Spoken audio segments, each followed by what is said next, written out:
사랑합니다. 우리는 지금 고린도전서 6장 말씀을 계속해서 받고 있습니다. 앞선 두 주의 말씀의 제목은 성도와 교회가 정말 부끄러워해야 할 일이라는 것이었습니다. 무엇을 부끄러워해야 하죠? 사역은 하는데 사랑은 못하는 것. 이거 정말 부끄러워해야 한다.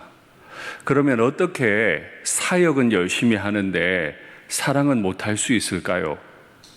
열정이 있어야 사역도 하는 거라면 어떻게 사역은 하는데 사랑은 못할 수 있어요?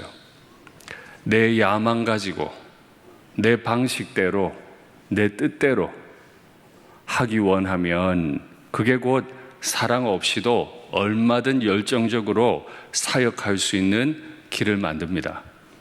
그래서 우리는 그 일을 당하지 않으려고 또 나 자신이 그 길을 걷지 않으려고 많이 노력해야 합니다. 그리고 이어서 사도 바울은 부탁해요. 불의를 행하는 자들이 하나님의 나라를 유업으로 받지 못할 줄을 알지 못하느냐? 몰라서 물었겠습니까? 고린도 교인이 이미 다 알고 있다는 걸 알면서도 물어보는 거예요. 이게 뭐라고요? 서리법. 서리법은 매우 중요한 것입니다. 그만큼 사도 바울이 복음의 기초 중에 기초인 것도 알지 못하느냐? 그리고도 너희가 교회냐? 지금 이렇게 책망하는 거거든요. 다시요. 불의를 행하는 자들이 하나님의 나라를 유업으로 받지 못할 줄을 알지 못하느냐? 그러면 여기서 불의를 행한다 할 때 불의는 무엇입니까? 정말 뼛속까지도 죄를 짓고 있는 바로 그 사람? 나는 절대 아닌, 나와는 완전히 다른 죄악에 물들어 버린 그 사람을 불의를 행하는 자들이라고 표현했을까요? 아닙니다. 고린도전서 6장 말씀 전체를 살펴보십시오. 여기 이 불의라고 하는 이 단어는 뼛속까지 죄를 짓고 있는 사람을 뜻하는 단어가 아니고 성도의 반대말입니다. 그리스도의 피로 씻음 받지 못한 사람, 그 모두를 불의라고 표현했습니다. 그럼 불의를 행한다는 건 아주 사악하고 아주 비윤리적인 사람을 가리키는 말이 아닙니다. 과거 예수님 믿기 전에 나도 행했던 일들, 그것 그대로 하고 있으면 하나님의 나라를 유업으로 못 받는다는 거예요. 왜 유업으로 받지 못할까요? 받고 싶어 하지 않았으니까요. 이게 무슨 말일까요? 교회도 와요. 또 후에도 보시게 되겠지만 열정도 넘칩니다. 얼마나 은사는 또 많은지요. 그 많은 은사를 가지고 교회 안에서 너도 나도 은사 경쟁하듯이 교회 일을 하려고 해요. 누가 봐도 딱 교인이에요. 그런데 사도 바울은 왜 이렇게 말하죠? 교회를 오는데 마음을 담지 않아요. 선물은 하는데 마음 담지 않은 선물을 할 때가 있잖아요. 대화를 해요. 근데 귀는 안 기울여요. 그래, 빨리 말해. 그래, 빨리 말해. 너 그렇게 말할 줄 내가 알았어. 빨리 말해. 마음을 담아주질 않아요. 마찬가지죠. 교회에 왔는데 교회로 부르신 하나님의 뜻에 마음을 담질 않아요. 천국으로 불렀는데 천국의 길을 걸으려 하지 않아요. 그래서 이 부분을 유진 피터스는 메시지에서 이렇게 번역했습니다. 한번 확인하시죠. 여러분은 이것이 살 길이 아니라는 것을 알지 못합니까? 알고 있잖아. 하나님께 마음을 두지 않은 불의한 자들은, 누가 불의한 자들이라고요? 윤리적으로 아주 사악한, 내 옆에 절대 두고 싶지 않은 그 사람이 아니고 하나님께 마음을 두지 않은, 교회 와 있어요. 사역도 해요. 심지어 선교도 합니다. 거룩한 일 다 해요. 그런데 하나님께 마음은 안 둬요. 그분의 나라에 들어가지 못합니다. 왜요? 마음이 없는데 어떻게 나라에 들어가요? 천국이 구걸해서 밀어넣는 장소입니까? 정원 채워야 됩니까? 아니잖아요. 그리스도의 피가, 그 귀한 피가 씻어준 사람들이 들어가는 자리인데 마음이 없어. 천국을 사모하는 마음이 없어. 여기서 천국을 이루고자 하는 마음도 없어. 그 길을 따라 살고 싶지가 않아. 그런 사람에게 하나님이 왜 천국을 주셔야 되죠? 아들까지 내주신 분이 이제 제발 천국 들어가 달라고 구걸을 해야 합니까? 그래서 사도 바울은 단언합니다. 미혹받지 말라. 근데 이건 단언을 하지만 한 번 미혹받지 말라는 뜻이 아닙니다. 성도들의 삶 내내 미혹이 있을 거예요. 우리가 주님 앞에 서는 날까지 우리가 마음을 담지 못하도록, 교회 와서 하나님의 마음을 담지 않고 내 마음대로 하고 싶은, 사역은 열심히 하는데 사랑은 하지 않도록 끊임없이 마귀는 우리를 미혹할 겁니다. 그걸 정당화시킬 겁니다. 그러면 교회가 교회되려면, 교회가 천국을 누리려면 어떻게 해야 되는 거죠? 그 미혹을 당하지 않으려고 끝까지 저항해야 되죠. 그게 그리스도인의 숙명입니다. 우리를 박해하려는 박해자들과 싸울 필요가 없죠? 지금은 우리를 박해하지 않으니까요. 그럼 우린 누구와 싸울까요? 내게서 마음을 빼앗아 가려는 바로 그 문화들. 더 깊이 돌아보면 세상에 아부하고 내 마음대로 하고 싶어 하는 내 마음의 주인에게 끝까지 저항해야 되죠. 몸부림해야 되죠. 바로 그 모습으로 우리는 천국을 가는 겁니다. 그러니 교회 몇 번 왔느냐? 헌금 얼마 했느냐? 중요하죠. 교회 안 오는 분이 주님 사랑한다고 어떻게 말할 수 있겠어요? 예물을 드리지 않는 분들이 어떻게 주님 사랑한다고 말할 수 있겠어요? 그렇죠? 그러나 그것마저도 야망일 수 있다. 그것마저도 마귀가 얼마든 미혹할 수 있다. 네가 일상교회에서 헌금 최고 많이 하잖아. 네가 일상교회에서 전도 가장 많이 했잖아. 네가 일상교회 가장 오래 다녔잖아. 네가 일상교회 가장 헌신했잖아.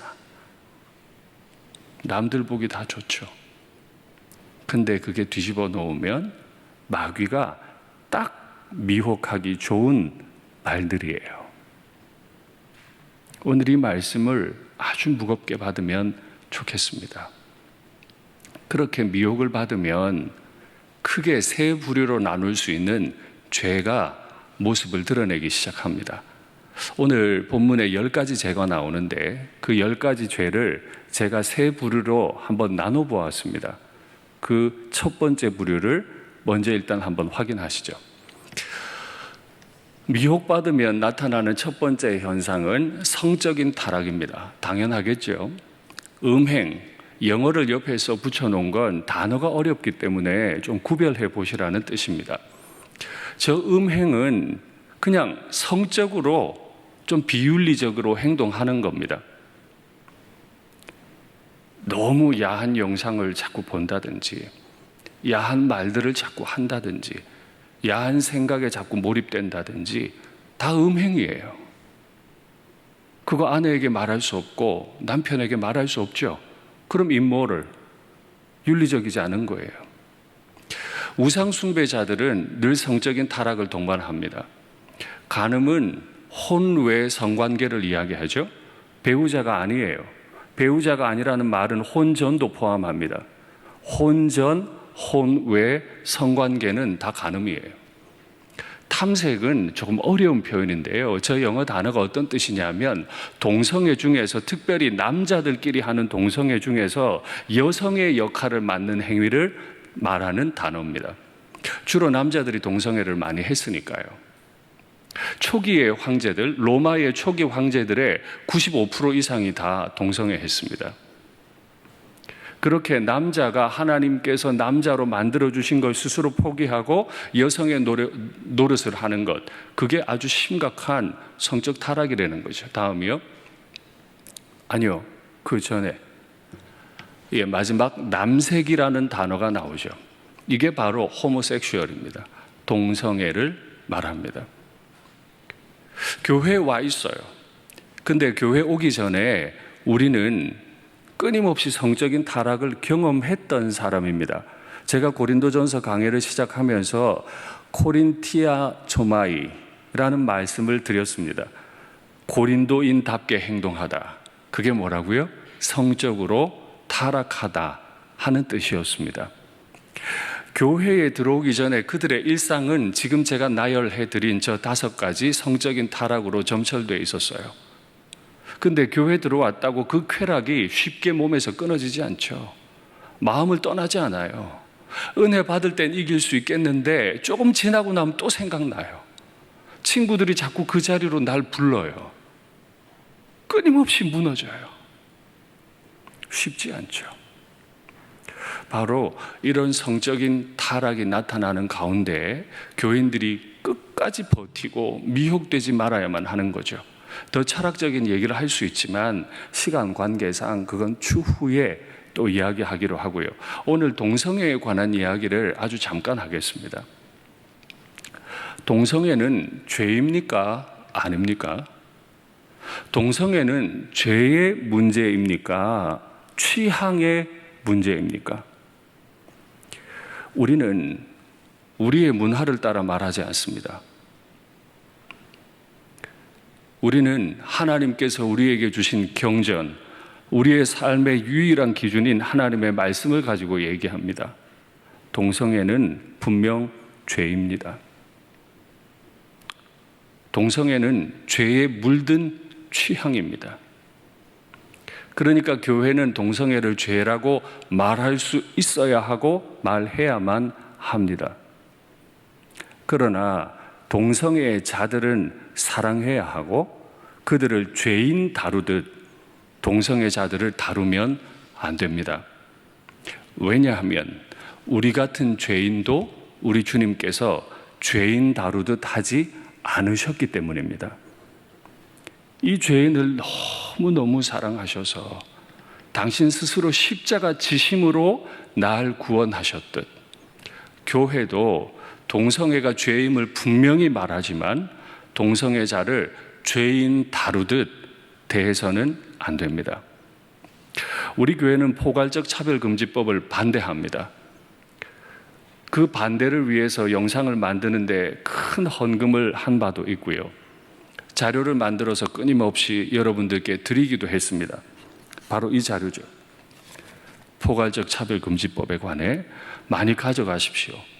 일부러 인쇄했습니다. 많이 가져가시고 또 옆에 계신 분들에게 많이 나눠드리십시오. 포괄적 차별금지법은 평등법과 같은 말입니다. 차별하면 안 된다는 거죠. 그런데 앞에 포괄이라는 말이 붙었죠. 이미 우리 사회에 성의 문제로, 장애의 문제로, 지역 출신의 문제로 취업을 제한할 수 있습니까? 큰일 납니다. 모든 작은 개별 법들마다 차별 금지 조항이 다 들어가 있어요. 그런데 굳이 포괄적이라는 말을 넣는 이유는 바로 종교 때문입니다. 교회에서 동성애를 죄라고 말할 수 없게 만들기 위해 만드는 법이 포괄적 차별금지법입니다. 그 법 없어도 취업하는데 문제 없고요. 그 법이 없어도 내가 일하는데 문제가 전혀 없어요. 금지되어 있으니까요, 법에. 포괄적 차별금지법은 그 어떤 장소에서도 성적 지향, 성적 취향에 대해서 죄라고 말할 수 없다는 거죠. 바로 교회를 표적으로 한 겁니다. 그래서 우리는 반대합니다. 그런데요, 왜 포괄적 차별금지법을 만들어야 한다고 사람들이 말할까요? 교회들마저도 거기에 동의하는 분들이 있습니다. 몰라서 그렇습니다. 그런데 왜 포괄적 차별금지법을 그렇게 주장할까요? 교회를 말살하기 위해서라는 그 논리를 알지 못한 채로 앞선 국가들, 흔히 말하는 경제적으로 선진화되어 있는 나라들에서 그 법을 도입했기 때문이고, 특별히 유럽 나라들이 그렇죠. 제가 자료를 다 찾아봤어요. 찾아봤더니 EU에 가입되어 있는 나라들 많은 수가 거기에 동의를 해요. 흔히 오해들을 하는데요. 미국 전체가 포괄적 차별금지법이 다 통과되었다고 오해하는데 그렇지 않습니다. 어떤 주는 포괄적 차별금지법이 통과되어 있고 어떤 주는 통과되어 있지 않아요. 주마다 달라요. 그런데 왜 EU에 가입되어 있는 유럽 국가들이 포괄적 차별금지법에 많이 동의를 할까요? 어느 순간부터 유럽연합에서 규정을 만들었어요. EU에 가입하려면, 유럽연합에 가입하려면 이 차별금지법을 제정해야만 한다라고 하는 조항이 있어요. 경제 공동체를 만들려니 이 정도 포괄적 차별금지법 만드는 건 별로 신경 쓰이는 일이 아닌 거죠. 이거 포기해도 되는 거예요. 말도 좋잖아요.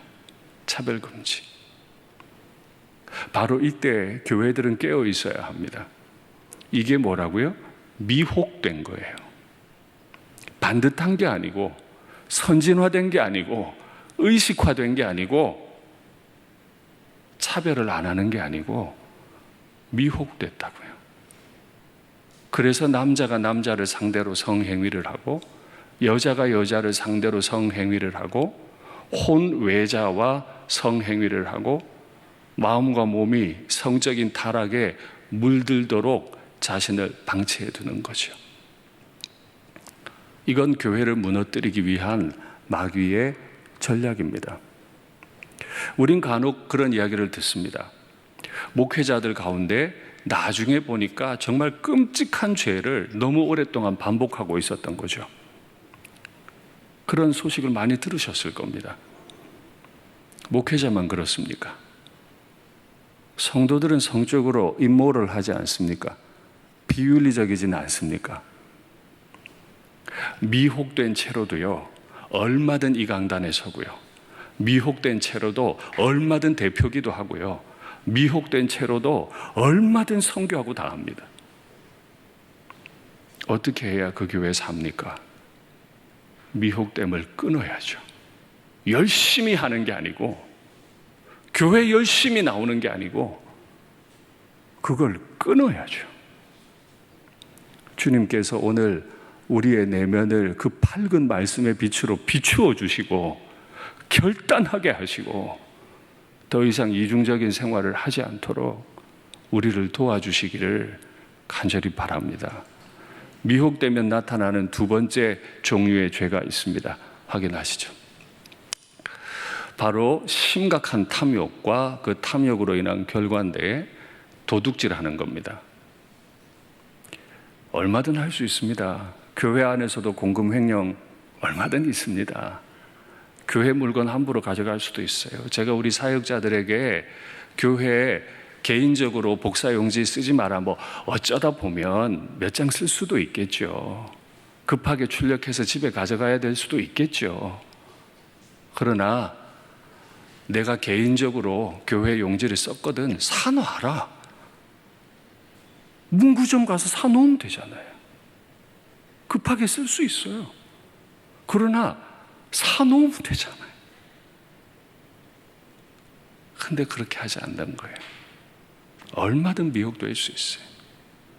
교회에서는 거룩한 말을 하지만 회사에서 공금횡령 얼마든 하고요. 탈세 얼마든 해요. 다 도덕이죠. 남의 담장을 넘어야만 도둑이 아니죠. 탐욕스러워요. 만족할 줄을 몰라.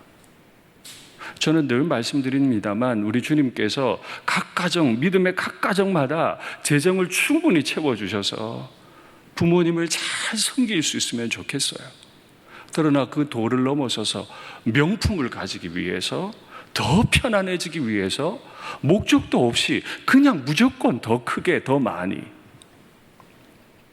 열심히 교회 생활하는데 무너지게 만들 겁니다. 선교도 마찬가지예요. 더 보내야 돼. 더 보내야 돼. 왜요? 왜 더 많은 선교사를 보내야 합니까?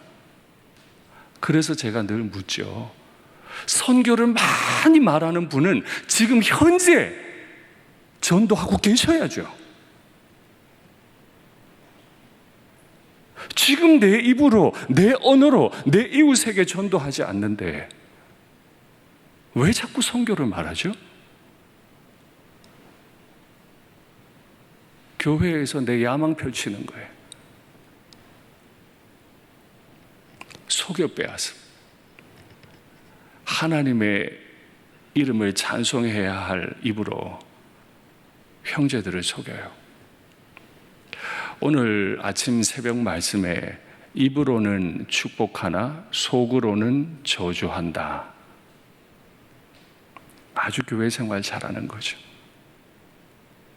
아이고 목사님, 아이고 목사님, 속으로는 아니야.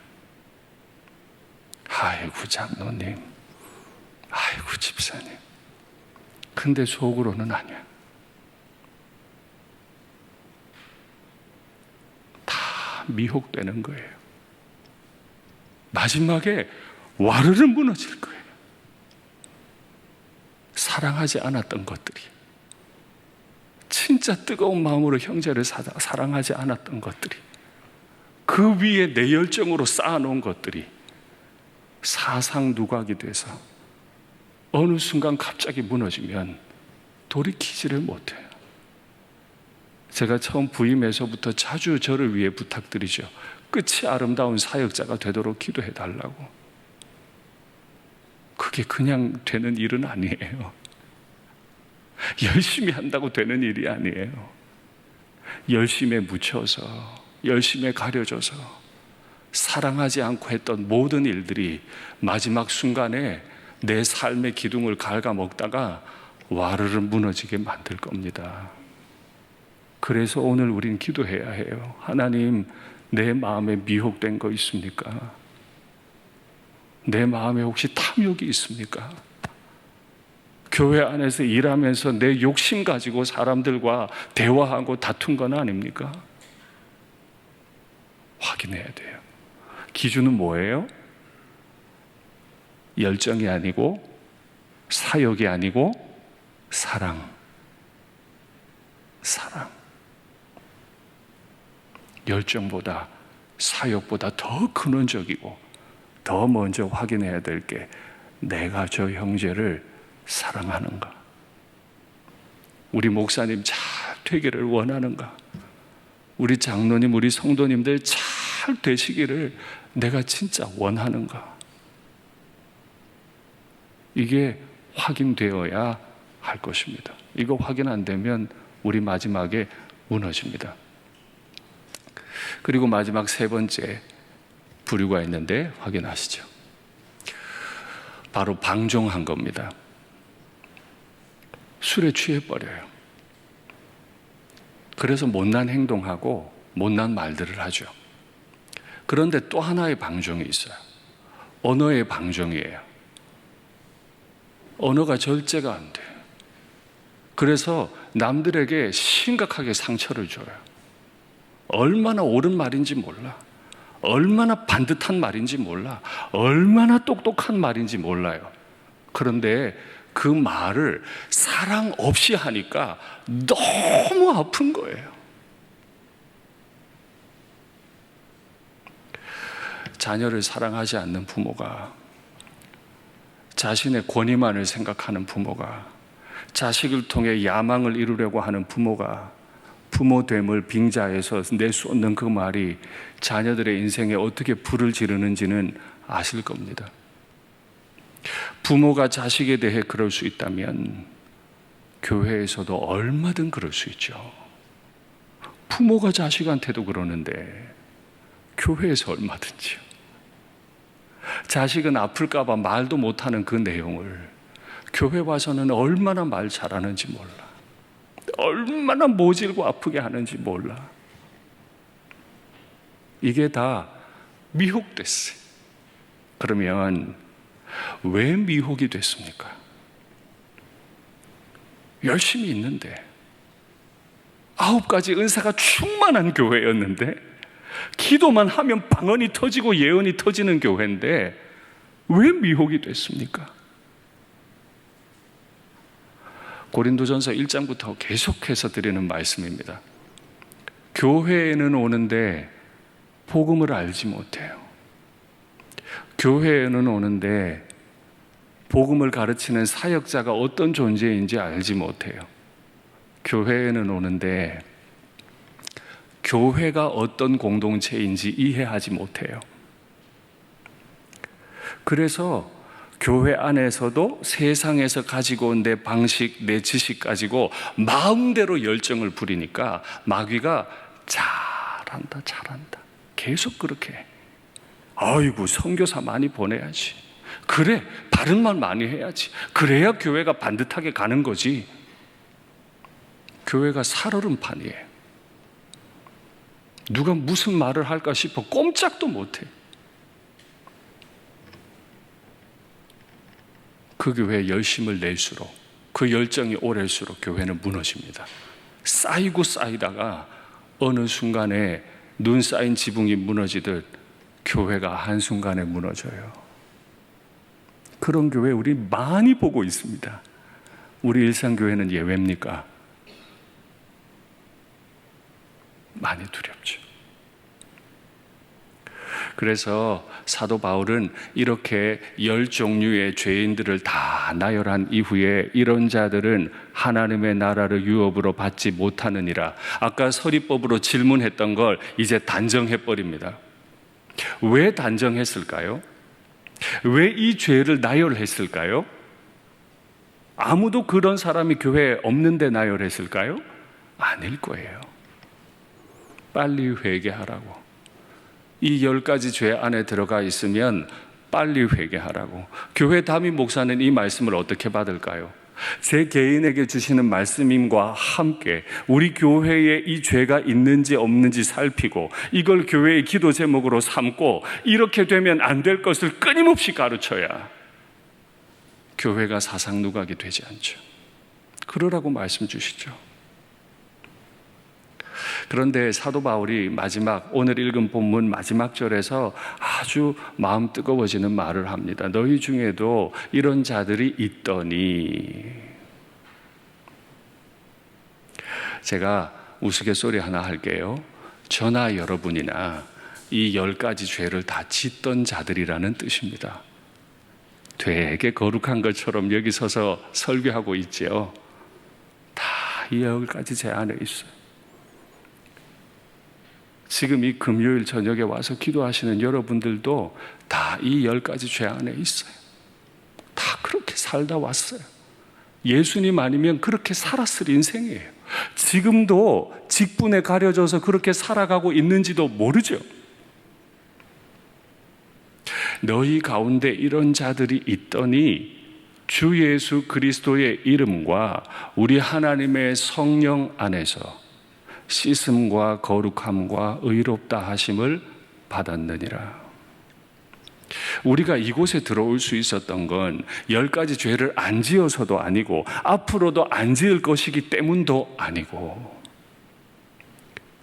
주 예수님의 그 아름다운 이름과 성령께서 내 영혼을 끊임없이 씻으시고 거룩하게 만들어주시고 너 참 의롭다 칭해 주시는, 너는 내 아들이야, 너는 내 딸이야. 책망이 아니죠, 그죠? 정죄가 아니죠. 평가르는 게 아니죠.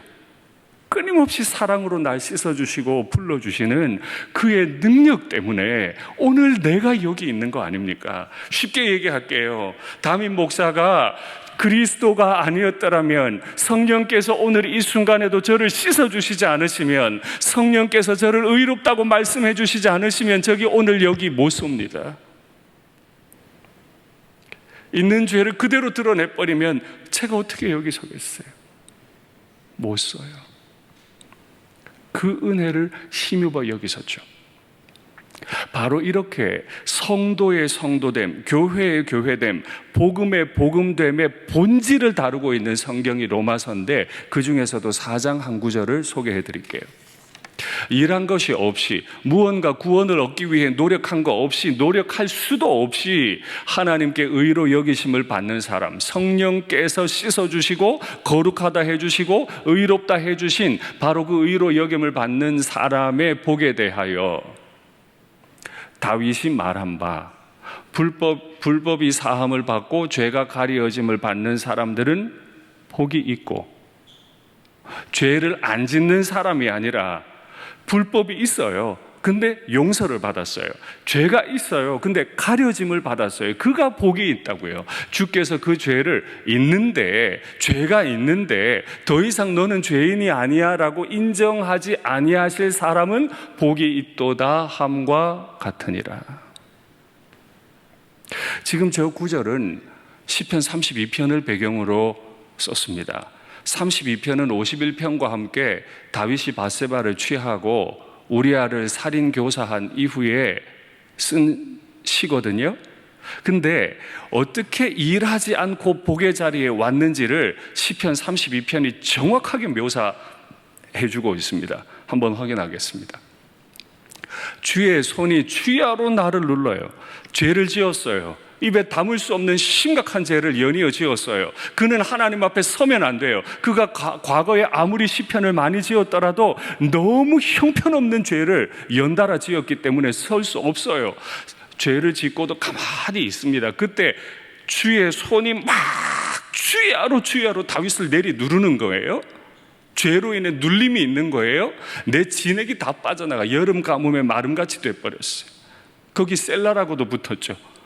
아이고, 죽을 것 같아, 이런 뜻입니다. 내가 이르기를 내 허물을 여호와께 자복하리라. 자, 어떤 과정이 있었어요? 이 사람은 쾌락을 취했고 증거인멸을 위해 살인교사했어요. 이제 완전 범죄 된 것 같았어요. 근데 하나님이 그를 사랑하시니까 그냥 두지 않으셨어요. 막 내리 누르니까 다윗에게서 터져 나오는 말이, 내가 내 죄를 자복해야 되겠다. 여태 가리려고 하다가 은혜가 임하면 죄인임을 고백해요. 주께 내 죄를 아뢰고 내 죄악을 숨기지 아니하였더니 곧 주께서 내 죄악을 사하셨나이다. 회개하는 거, 내가 거룩하면 회개할 수 있을 것 같죠? 나는 죄를 잘 안 지지만, 어쩌다 죄 지었지만 나는 늘 예민한 사람이고 민감한 사람이라 죄 고백도 잘하는 거룩한 성도 같죠? 아니요. 그 지저분한 죄를 짓고도 회개 안 하고 가만히 있는 다윗을 불쌍히 여기셔서 사랑하셔서 찾아와 주셔서 내리 눌러서라도 죽을 것 같이 만들어서라도 죄를 고백하게 하시고, 죄를 고백했다는 이유로 그의 허물을 다 씻어주시고 가려주신 은혜 아닙니까? 다윗은 그래서 살아난 사람이죠. 근데요, 진짜 충격적인 사실이 있습니다. 하나님이 똑같이 내리 누르는데 회개 안 하는 사람도 있어요. 말씀 확인하시죠.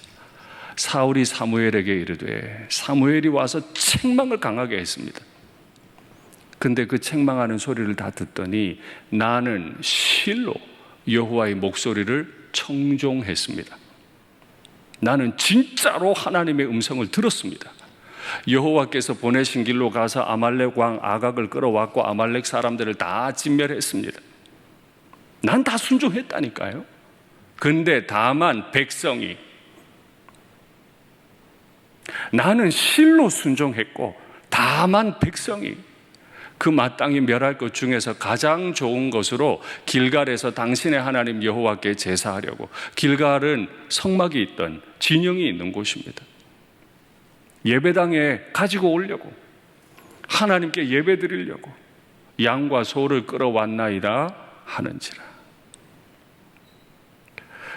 다윗은 하나님의 말씀이 임하고 그를 막 내리 누를 때 못 견뎌서 주님 앞에 회개했는데, 사울도 하나님은 똑같은 기회를 주셨는데 튕겨나갔어요. 거기 마음을 두지 않아요. 천국의 길로 걷고 싶지 않아요. 그냥 난 여전히 왕이고 싶어요. 나는 실로 청종했으나 다만 백성이. 끊임없이 핑계대죠. 어디서 많이 보신 것 같죠? 아담의 모습 아닙니까? 죄인들의 특징이에요. 저 사람 때문에 교회가 안 돼요. 저 사람 때문에 사역이 안 돼요. 저 사람 때문에 가정이 안 돼요.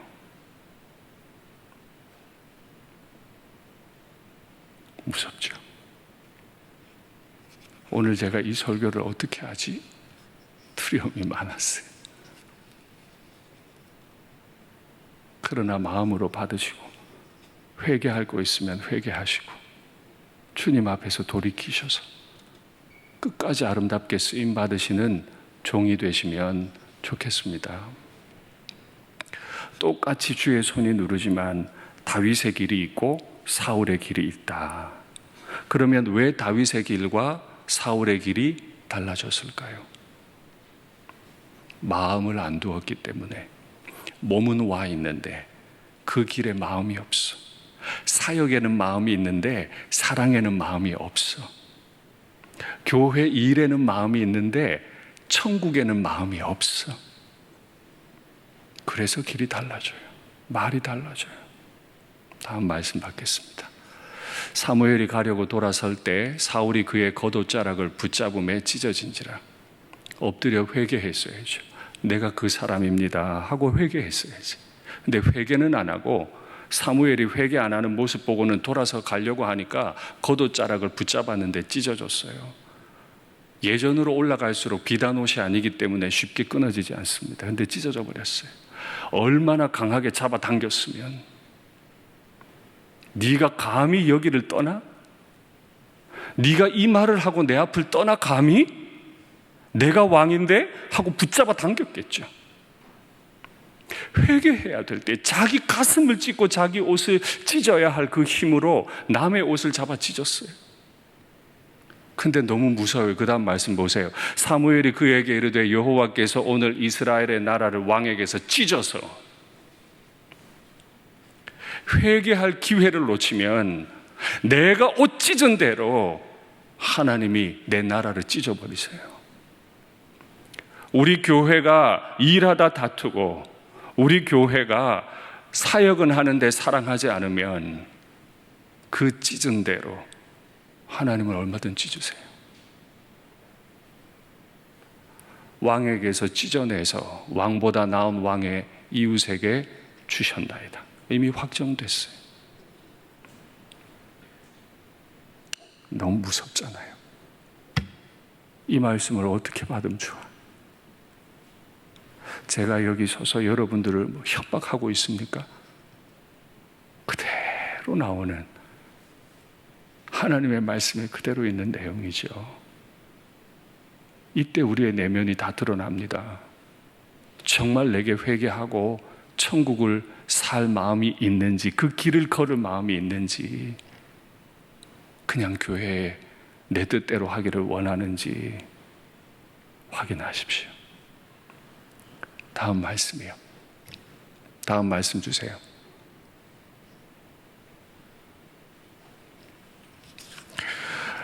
시편 62편 8절에 보면 이로 말미암아 모든 경건한 자는 주를 만날 기회를 얻어서 주께 기도할지라.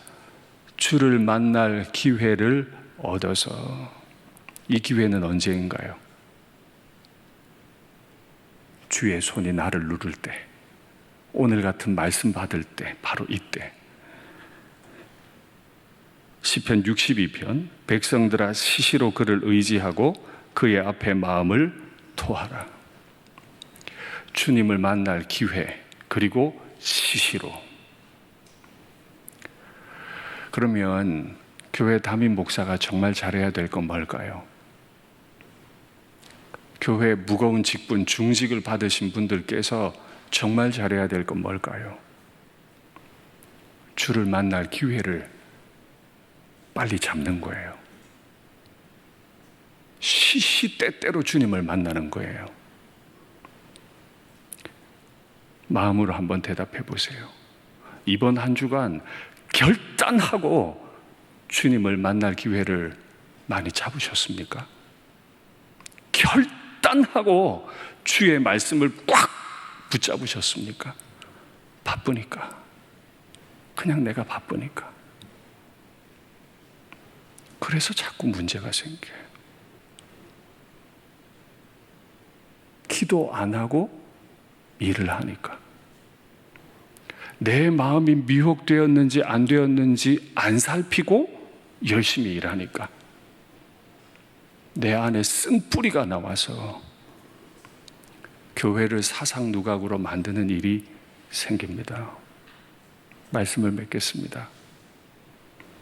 내가 너희를 부끄럽게 하려고 이 말을 쓴다 라고 사도 바울이 얘기했습니다. 부끄러움을 당하십시오.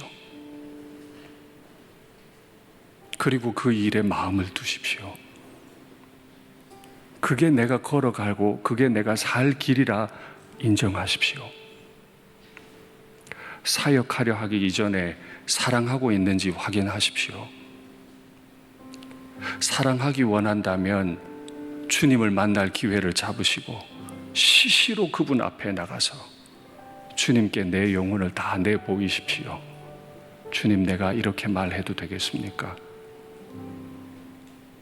주님, 내가 이렇게 행동해도 되겠습니까? 그 이후에 하셔도 전혀 늦지 않습니다. 주님 앞에 미혹되지 않은, 반대로 주님께 마음 담은 주의 종들 다 되시기를 간절히 바랍니다.